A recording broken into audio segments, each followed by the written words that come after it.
Hi friends, നമുക്കിന്ന് ചക്ക വരട്ടിയെടുക്കുന്നത് എങ്ങനെയെന്ന് കണ്ടാലോ. അതിനായി കൂഴച്ചക്കയാണ് എടുത്തിരിക്കുന്നത്. അത് നമുക്ക് മിക്സിയുടെ ജാറിലിട്ട് നന്നായിട്ടൊന്ന് അരച്ചെടുത്തിട്ട് വരാം.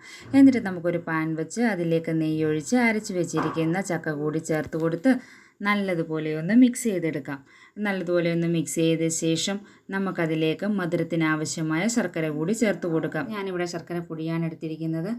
അല്ലാത്ത ശർക്കരയാണെന്നുണ്ടെങ്കിൽ നമുക്ക് ഉരുക്കി ഈ സമയത്ത് ചേർത്ത് കൊടുത്താലും മതിയാകും. എന്നിട്ട് നല്ലതുപോലെ വരട്ടിയെടുക്കാം. സാധാരണ വരിക്കച്ചക്കയിലാണ് നമ്മൾ ചക്ക വരട്ടിയെടുക്കുന്നത്. അത് കൂഴച്ചക്കയിൽ നമുക്ക് വരട്ടിയെടുക്കാവുന്നതേ ഉള്ളൂ. വളരെ ടേസ്റ്റിയാണ്. ഇതുപോലെ നമ്മൾ വരട്ടിയെടുത്ത് ഫ്രീസറിൽ സ്റ്റോർ ചെയ്ത് വെക്കാമെന്നുണ്ടെങ്കിൽ നമുക്കിത് അടുത്ത വർഷം വരെയും നമുക്ക് ഉപയോഗിക്കാം. എന്നിട്ട് നമുക്ക് അല്പം നെയ്യും കൂടെ ചേർത്ത് കൊടുക്കാം. എന്നിട്ട് നമുക്ക് നല്ലതുപോലെ ഇളക്കി കൊടുക്കാം. നല്ലതുപോലെ ഇളക്കി കൈവിടാതെ ഇളക്കി കൊടുത്തുകൊണ്ടിരിക്കണം. എന്നിട്ടൊരു പിഞ്ച് ഉപ്പും കൂടെ ചേർത്ത് നല്ലതുപോലെ വരട്ടിയെടുക്കാം. നമുക്ക് ഈ കൂട്ട പാനിൽ നിന്നൊക്കെ വിട്ട് വരുന്ന സമയം വരെ നമുക്കിത് ഇളക്കി കൊടുക്കേണ്ടതായിട്ടുണ്ട്. ഇങ്ങനെ പാനിൽ നിന്ന് വിട്ട് വരുന്ന സമയമാകുമ്പോൾ ഫ്ലെയിം ഓഫാക്കി ചൂടാറാനായിട്ട് മാറ്റി വെക്കാം. എന്നിട്ട് നമുക്കൊന്ന് തണുത്ത് കഴിയുമ്പോൾ നല്ലൊരു പാത്രത്തിലിട്ട് ഫ്രീസറിൽ നമുക്ക് സ്റ്റോർ ചെയ്ത് വെക്കാവുന്നതാണ്. ഇതിങ്ങനെയും കൂടി കഴിക്കാൻ വളരെ ടേസ്റ്റിയാണ്.